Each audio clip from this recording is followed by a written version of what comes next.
Ассаляму алейкум, харлық шамлар, сайғылы АТР телеканалының телесерджілері. Сейф АТР Қырымның сиясы яйында олмалы деген марафонны сейретесіңіз. Студияда сіздер үшін мен Гүлсум Халилова чалышам.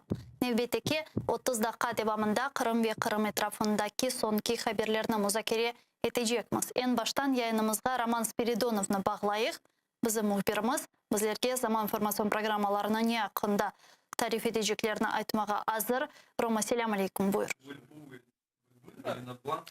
Алейкум селям, Гульсум. Сегодня мы будем говорить о таких новостях. Прокуратура РК открыла уголовное производство по факту незаконного задержания в оккупированном Крыму Владислава Есипенко, который был внештатным сотрудником Крым Реалии. Его и жительницу Алушты Елизавету Павленко ФСБшники задержали 10 марта. У Павленко дома был обыск, у нее изъяли технику и личные вещи, а Есипенко оккупационный суд арестовал на 2 месяца. Оккупанты обвиняют его якобы в том, что он собирал информацию в интересах спецслужб Украины. И по законам жанра, конечно же, силовики обнаружили у него в машине взрывное устройство. В прокуратуре АРК действия оккупационных силовиков квалифицируют как незаконное лишение свободы. Санкция статьи за это предусматривает наказание ограничения или лишения свободы сроком на 5 лет. Задержание и арест Владислава Есипенко осудил президент Радио Свободна Европа, Радио Свобода Джейми Флай. Он расценил это как факт запугивания. Заявление в поддержку Есипенко озвучил и Национальный союз журналистов Украины. Освободить Есипенко потребовали и украинские правозащитники, среди которых Крымско-татарский ресурсный центр, Крымсос, объединение родственников политузников. В коллективном заявлении правозащитники обратились к представителям международных организаций с просьбой усилить давление на Россию для того, чтобы освободить всех политзаключенных. Они не исключают, что оккупанты могли пытать Есипенко для того, чтобы тот признал свою вину. Оккупанты устроили геноцид против крымских татар, и мир должен об этом знать. Десятки крымско-татарских активистов пикетировали российское посольство в Бельгии. Люди стояли с национальными флагами и плакатами, требуя прекратить геноцид крымских татар и репрессий против несогласных с оккупацией. А один из организаторов акции, Реза Асанов, говорит, хотели обратить внимание местных медиа на преступления оккупантов. Подробнее об этом в наших выпусках. Министр обороны Украины Андрей Таран пригласил Японию присоединиться к крымской платформе. Во время официального визита в эту страну Андрей Таран провел переговоры с государственным министром иностранных дел Такаши Ута. Он отметил, что среди задач крымской платформы в том числе и безопасность, включая и безопасность мореплавания. Джо Байден считает Путина убийцей и пообещал, что тот заплатит. Президент США дал эксклюзивное интервью телеканалу ABC, и речь о Путине зашла в контексте опубликованного накануне доклада американских спецслужб о вмешательстве России в президентские выборы в США. По словам Байдена, во время телефонного разговора с Путиным в январе он предупредил российского президента о последствиях в случае, если российское вмешательство подтвердится. Какими будут эти последствия, Байден не уточнил, но сегодня стало известно, что США ввели новые санкции против России, связанные с отравлением Алексея Навального. Власти ограничили экспорт в Россию товаров, связанных с национальной безопасностью. Речь идет об оборудовании, технологиях и программном обеспечении, которые могут быть использованы в области химического оружия. В оккупированном Крыму зарегистрированы 55 новых случаев COVID-19, в Севастополе 33 и 7 человек скончались от последствий этой болезни. Это те новости, о которых мы будем рассказывать сегодня в наших выпусках. Для того, чтобы узнать больше, включайте наш канал, или точнее не переключайтесь с нашего канала, смотрите наши выпуски в 19:00 и в 21:00. Гульсом. Çok sağ ol, Роман. Bu bizim muhbirimiz Роман Спиридонов еді Newsroom'дан zaman informasyon программаларына сейретін сайғылар қадышлар. Мен ісе Қырым etrafında ve bugün da yüz bergen meselelerini sizle laf etmege isteyim. Genişisk rayon mahkemesinde avantaj 7 davası boyunca bugün mahkeme oturuşu devam etken. Malum olğanı ki bu dava etrafında uç Kırım tatarını qabaatlaylar. İşte anda ки бу процесслер ақында яйнымызға келнішімді адвокатны Марлен Бейні бағлайы қобызлешімді жанлы бағда Марлен Жербинов. Марлен Бей, селям алейкум. Алейкум селям. Марлен Бей, біздерге тапсиятлы жетариф етіңіз өтфен бүгін авантаж еді махкеме давасы насыл өткерілді, бірде-бір илерлемелер бар ма? Мүмкін olsa мен Украинca айтайын, çünkü daha da güzel anlasın bizim seyircilerimiz. Buyurunuz. Сьогодні в Вінницькому районному суді вже розпочато розгляд обвинувального акту щодо Ягяєва Левіра та Бултаїрова Сідумєра. Сьогодні прокурор оголосив обвинувальний акт у кримінальному провадженні. Також сторонам надали можливість проголосити вступні промови, під час якої були запропоновані той порядок дослідження доказів. Стороною захисту під час цієї судової промови було чітко зазначено на ті порушення Кримінально-процесуального кодексу, які були допущені при завершенні досудового розслідування. Зокрема, це стосується відкриття матеріалів кримінального провадження. Але, на жаль, суддя до цих порушень не дослухалася і вирішила, що докази, які прокурором надаються, все ж таки будуть досліджені в судовому засіданні. Зі свого боку, також сторона захисту той порядок, який вона запропонувала, а саме це дослідити письмові докази, речові докази, а потім вже покази свідків, враховуючи те, що сьогодні в судовому засіданні жодного свідків не було.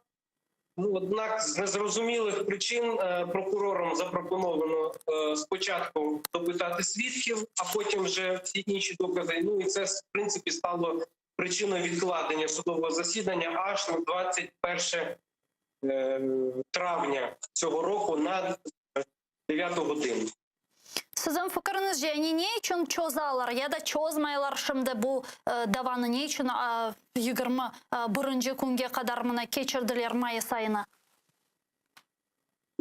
Я можу тільки здогадуватись щодо причини саме такого рішення. Однак я думаю, що або це намагання суду затягнути розгляд кримінального провадження, або це стосується з недавніми змінами у структурі прокуратури України, де були запроваджені окружні прокуратури, оскільки прокурор, яка сьогодні приймала участь у кримінальному провадженні, це не та прокурорка, яка була минулого разу. І, можливо, вона ще просто не знає матеріалів кримінального провадження і не орієнтується в них. Однак, якщо наступного разу в зв'язку з неявкою свідків судом буде запропоновано відкласти судове засідання, звісно, сторона захисту буде наполягати на тому, щоб все ж таки почати з дослідження письмових доказів і речових доказів для того, щоб розумні строки судового розгляду відповідно до міжнародних конвенцій були все ж таки дотримані. Насыл тұшынесіз бұл даваның нетижелері сіздің фікіріңіз және олажақ, яғни сіз адвокат оларақ өзіңіздің қорчайлы бөле бұл давадан құртармақ имканлары бар ма, яда андаке іште құқық қорчайлы органлар темсілжілері кенеде бөле қабатлав үкіміні шығарajaq? Дійсно, у матеріалах кримінального провадження є досить багато недоліків, на які сторона захисту буде вказувати під час судового розгляду. На жаль, я вибачаюся, але на даний момент, враховуючи те, що це є тактикою судового розгляду, тактикою захисту, про деякі речі я казати не можу, для того, щоб не дати можливості, так скажімо, іншій стороні приймати якісь дії, які можуть нашкодити моїм підзахисним. Тому я дійсно сподіваюся, там є порушення, ми на них будемо вказувати, і ці порушення є досить суттєвими, які в свою чергу призводять до недопустимості доказів. Більш того, ми вважаємо, що взагалі в діях моїх підзахисних немає складу злочину, і в принципі я готовий буду говорити про це лише після того, як ці обставини і ці докази вже будуть досліджені судом, щоб не нашкодити позиції захисту. Ама шуны сұрайжақ едім. Демек, біздің Қырым татарларына іште бұл авантаж еді станциясыны бөле Қамачав алғанында қабатлайлар, ама бұл ойлесіне олмады. Яғни бұл Қамачавға алғанларының себебі олды. Чүнки Қырым татарлар, демек, бұл Скринецкая деген қадынның айтқан сөздеріне бөле бір қаршылығына білдіріп, протесто акциясыны тешкелеттілер ки бұл Скринецкая деген қадын іште Қырым татарларыны кене сүргін етмек керек, яқшыда Сталин сізні бір вақытлар сүргін етті деген бөле олмайжақ шығышларда бұлыны бөле жүмлелеріні ифаде еткен еді. Бұл қадынға қаршы шымды дава açmaq имканы бар ма бөле ырқчылық мейданға кетірген себебінден? Ну, скажу так, що щодо тих дій, які були вчинені гражданкою Скринецької, то тут відкрито інше кримінальне провадження, яке знаходиться, якщо я не помиляюсь, у провадженні Служби безпеки України. Наскільки мені відомо з моїх джерел, жодних дій щодо розслідування цього кримінального провадження не вчиняється, оскільки там, я так розумію, що треба призначати і проводити деякі лінгвістичні експертизи для того, щоб надати оцінку тим висловам, які вона зробила. На жаль, до нашого кримінального провадження, я маю на увазі там, де я захищаю Яяєва та Абдултаєрова, напряму, тобто ці обставини впливу не мають. На жаль, так, ми будемо про них говорити, ми будемо говорити про мотиви того мітингу. Я не називаю ті дії блокуванням чи якимись іншими злочинами. Це був звичайний, я так скажу, мітинг, громадський протест, такий, як будь-який інший протест, на який громадяни України мають право. Тому я думаю, що в даному випадку дії моїх підзахисних неправильно інтерпретовані органами правопорядку, тому в даному випадку нам залишається лише в судовому засіданні доводити невинуватість цих осіб. Що стосується пані Скринецької, я думаю, що ваш канал спостерігають і правоохоронні органи, тому закликаю їх вжити заходів щодо розслідування того кримінального провадження, порушеного за розпалювання міжнаціональної ворожнечі. Çok sağ olunuz Марлен Бей, bizle bağlanıp tavsiyatlы жасуаларыңызға жауап бергеніңіз үшін. Адвокат Марлен Жербинов bizle canlı bağda еді. İşte Украина қытасының Женюбей бөлігінде өткерілген Қырым татарларына қаршы бойлы давалар ақында музакире еттік. Келінішімді ишғал етілген Қырымда өткерілген Қырым татарларына қаршы давалар ақында лаф етейік ве Қырым ишғалінің 7-ші елі девамында нелер япыла. Бұл япылғанларына Қырымда біздің семердешлеріміз ис етемі. Зайраға Смедлянин лаф етейік, музакире етейік. Құрылтай меркези сечім комиссионның рейсі Зайр Смедля бізле жанлы бағда. Зайраға, селям алейкум. Алейкум селям. Насылсыңыз? Аллаға шүкірлер, даянамыз. Зайраға, демек, 7 ел евелсі бұл күнлері ишғал етілген Қырымда бұл сөзде референдум өткерілді ве енді ярын, яғни 18 март күні Путин Қырымның іште санки Русияге бойлы қошылмасы ақта ферман имзалай. 7 ел кечті. Bu 7 yıl içerisinde sizin fikrinizce ne denişti? Ne kadar çok biz Kırım'ın kaytarılığı yönelişinde faaliyetler alıp bardık? Neni daha yapalmadık, neni daha yapmalımız?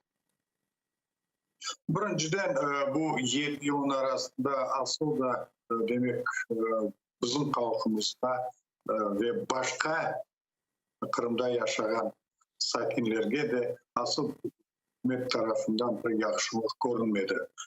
Yaxşılık baylaşkan kimseler var, devlet işte çalışanları, polis kadimleri, başka bizlik hizmetlerde kadiler. Bunlar evet zenginleşti. Şu zamanda başka adamlar ziyade zayıf olarak gelmeye başladılar ve onların masalı sanki Rusya'ya koşulsa Kırım adamlar bay yaşayacak, mutlu yaşayacak bu masalı demek sonları gelmeye başlayı, fiyatlar bir arta, aylıklar bir düşe ve çok olan problemler yani problemler koşullar. Bunların arasında susuzluk, bu yemek fiyatları arta, vergiler arta, bir arta ve daha koşulacak. O sebebinden demek bir taraftan elbet bunda Kırım sakinleri ne olğanı Rusya kokusun yaxşı etibən duyma başladılar. Bu taraftan Yani bu 16 Mart günü barıp Rusya'ya elbette 99.9 Kırım Tatarlarının faizi bu referendumda, sözde referendumda iştirak etmedi. Ama anda olan bu Kazaklar referendumga barganlarının sizce ne kadar faizi peşman oldu bu yapkan hareketleri sebebinden? Aslında bu referendumga 30%'den bir parça ziyade insan koşulgan edi. Kalganı bu rakamlar kağıtta yazılgan şeyler. Ne için degende eğer onlarda her şey açık olsa bu bütün rakamları kim kaysı bölgelerde nasıl iştirak etse bu demek neticelerine açıklar edi. Ama öyle neticeler asıl da olmadı. Neden sebep? Sözden bizim test участkalarında nerede bizim vatandaşlarımız sayısı çok olan yerlerinde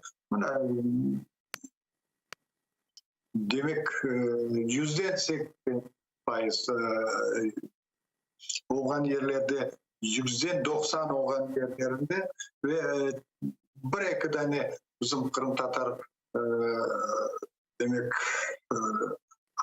adaşıp ya prinsipiyel şekilde koşulgan soyu olan yerinde ve çokluk bizim semendeşlerimiz katılmagan yerinde bunlar konseptler 80-90% faalcilikin bu yalan olğanı evet duyulacak. O sebebinden bunlar dediler Kırım boyunca bu kadar, region boyunca bu kadar. Ahyar ilahi başka bir rakamlarını korsatmayacak. Onun için demek ki başka sakinlerde çok faal iştirak ettiler bu referandumda yanlış. Endi 7 yıl geçti Zayrağa ve bu 7 yıl içerisinde sizin fikrinizce Kırım kaytarılığı yönelişinde yeterli mi hareketler yapıldı Ukrayna hükümeti tarafından veya şimdi 7 yıldan sonra Kırımlılar, Kırım Tatarlarında bulunganlar Ukrayna hükümetinden nasıl bir hareketlerini beklemekte? Bilesiniz, birinciden biz geçen Cumhurbaşkanı'ndan da bayağı şeylerini bekledik. Bu Cumhurbaşkanı'ndan evet bilmiyoruz nasıl olacağını. Yeterli davranış olmadı deyip mümkün demeye ve buna sonra vesikalar kabul edilir. Ama bu yerde de buna eğer 1991 senede Kırım statüsü hakkında konuşkan zamanında bu yerde Kırım Tatar Muhtar Cumhuriyeti tasdiklan olsa bugünkü vaziyet Kırım'da olmaz idi. Ama olmadı ve bizni daima korkunçlu bir ne deyip Ukraynaçılarını korkuzar ettiler, başkalarını korkuzar ettiler. Devlet siyasetleri. Bugün de yazıklar olsun ama çok sonra bizim hak hukuklarımız yerine geldiğinden korkanlar. Eğer biz Muhtar Cumhuriyetini kazansak demek biz Türkiye'ye gidecekmiz, başka bir yere gidecekmiz. Öyle yalanlar, öyle fikirler. Hali geç Ukrayna'da yaşay ve akılda yerden еленмеді. Ama bunun birlikte mi biz Mustafa Ganyan geçken sefer yayınımızda bağlangan edik. Onun aytkanına göre Ukrayna hükümetinin şimdi bu tamir halklar ile bağlı sadece tamir halklar ile bağlı kanun loyihasının parlamentoga kirsetmesinin ihtimali çok yüksek dep aytты. Eğer avtonomiya meselesinden biraz ağırca olsa tamir halklar kanun loyihasının buna kabul edileceğinden emin olganını bildirdi bizim yayınımızda. Bu bile olsa bu endi yaxşı böyle bir pozitiv hareketlerden biri olacaktır. Bunun beraberlikte siz de aytıp geçtiniz, demek geçenleri Ukrayna'nın bu Kırım kaytarılığı boyunca stratejiyani kabul etti. Bu mesele etrafında Kırım Tatarlar ne ayta? Yani buna bir işanç beslerler mi şimdi? Bu umut gibi böyle oldu mu ya da yok? Bilirsiniz, çok şeylerine yazıklar olsun. Bu yerde olup men açıklamağa. Men anlayayım. Yok, kommerşilerini men bozuk fikrim aytar edim. Başkalarını da aytar edim. Ama yazıklar olsun. Kommerşilerge ya da ezop tilinden aytmak mecbursun ya da cevabını vermemek.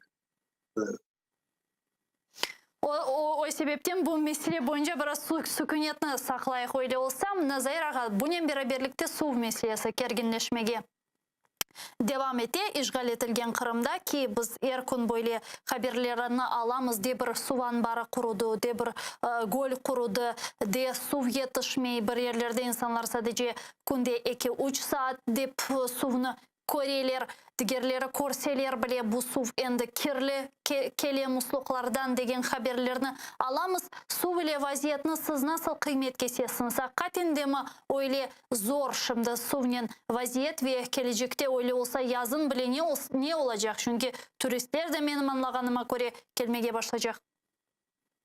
Elbette su vaziyeti bir erkenleşe ve onun kabahatli kimler? Bugün Kırım'ın rehberleri. Ve onlar bugün rehberlikten gayrı başka biznesle uğraşanlar, kuruculuk. Yani, birisi olsun, ikincisi olsun, hepsinin firması var, kuruculuk, bardür yapanlar, bardür hepsilerden değiştirmeye mecbur ettirirler. Ve bakınız, şimdi Ahyar'da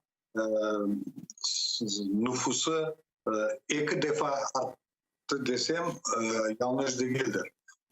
Kırım'ın merkezi payitahtında Ahmetçik'te de bayağı yana evler kuruldu ve bu bütün evlerge adamlar geliyorlar, su içerler ve başka şeylerinde yumağa su masraf ederler. 1 milyona yakın yanı insan geldi. Biz Kırım'a kayıtkan zamanda bizde her zaman aytaydı. Крым не резиновый, Крым перенаселенный, продуктов не хватит, воды не хватит. Bugün mutlak başkalarını getirdiği için ve susuzluk problemini bir taraftan yapkan zamanda ikinci taraftan öyle bir vaziyetin yapmaya bizim tamamımız kalktıkta onda yaşayanlar mecbur olsun diye Kırım'ı terk edip başka yerlere gitmedi. Rusya olsun, Ukrayna olsun, Türkiye olsun, Romanya olsun. Ama kayda olsun, gitsen git, tek Kırım'dan vazgeç.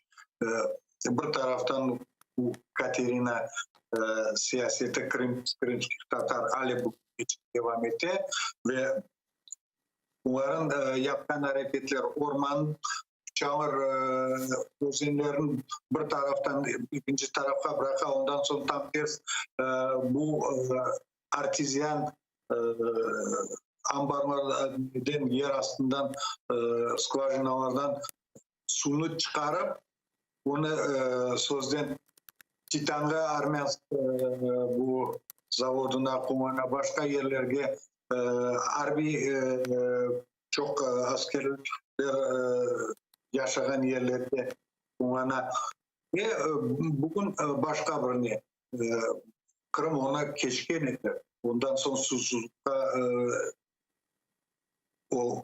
uğragan edi. Bu Araşayma isimli geliyor. Neden Araşay? Yer tübünden içilgen suyla düşmanlık dep saymaga. O da bir zulmluk. Ondan gayrı bu taş, çakıl, kum, bu Stavrida yolun kuramar, başka bir yolların kuramar, ondan bu kişilerin kullanıyorlar. Yollarını çıkargan vakitte patlatıp bu taşlarını patlatamar.